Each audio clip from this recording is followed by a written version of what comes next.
Hello and welcome to my YouTube channel. Regular viewers will know I review many photographic, audio and video related products. Today this isn't a review. I actually haven't got a physical product to show you. I want to have a little bit of a rant actually. And it's a bit of a rant regarding what some YouTubers, one in particular, are saying about a new product release. Now, it might be argued that some people would say I'm a fanboy of Nikon. Based on what I'm about to say, but I'm not. I use whatever whatever gets the job done. I just happen to love Nikon at the moment. I'm loving my Canon. I've got a Canon M6 Mark II, which is filming me wide shot over there. I've got a Z6 fitted with me 50mm Z mount lens. And I've got it set to DX mode at the moment, so it's a super 35mm mode. So I've got that bit tighter shot, saves me having to move the camera in tighter, to be honest. This rant is about the new model, the Z50. The Z50 is an APS-C camera, so it's a crop sensor, yeah, you know what I mean. Where the Z6 and the Z7 are the Z mount full frame sensors.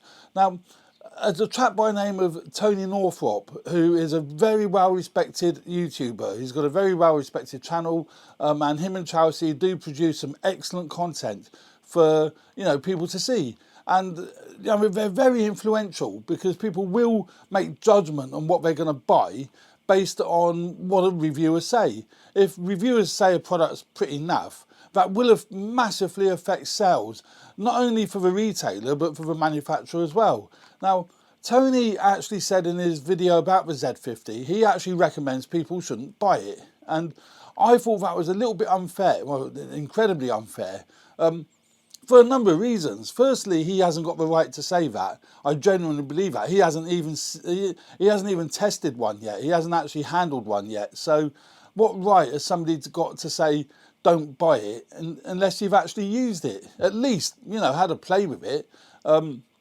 That was one reason why he said people shouldn't buy it. But one of the main reasons, which really irritated me actually, and that's why I'm doing this video, was he said it's a Z mount. And that was what his reasoning why people shouldn't buy it. The Z mount is too big for an APS-C sensor. And he's completely right. The Z mount is huge. It's the biggest of all the mounts. It's bigger than even the Canon RF mount. But, the camera won't do justice to it. But that's basically the mount. And it is a big mount, And it is designed for the Z mount bodies. Allow more light through, etc, etc. You can read all the specs of why Nikon went with a Z mount. I don't know if it makes any difference or not. I just know it works. But he's suggesting and actually saying that the Z mount was a bad choice and a wrong choice for Nikon to use. I completely disagree with that. And I completely disagree with the reasoning behind him saying that people shouldn't buy it because it's a Z mount. The Z mount is too big for an APS-C sensor, but they're standardising. They're moving forward and they want a standard mount. Now, his argument is that the consumer will be confused between FX and DX, i.e. full frame and crop sensor when they're buying lenses. So as Nikon release, hopefully they'll release more APS-C Z mount lenses, people will get confused. Well, that's the biggest load of crap, isn't it?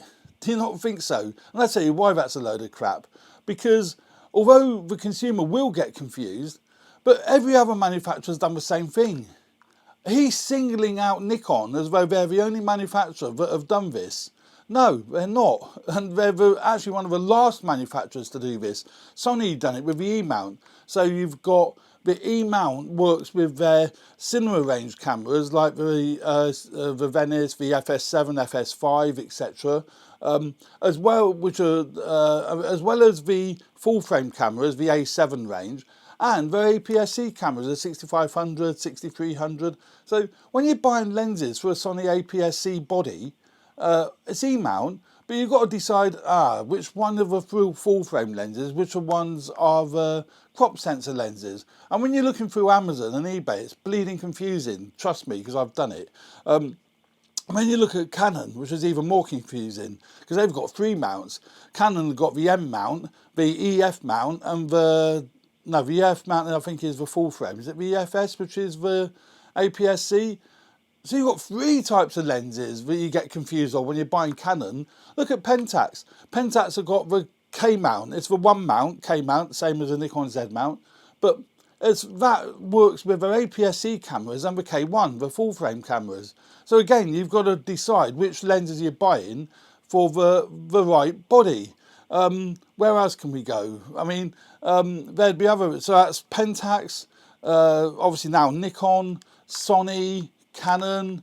There's bound to be others where, you know, you've got to decide, or you've got to work out which is the right lens for the right body.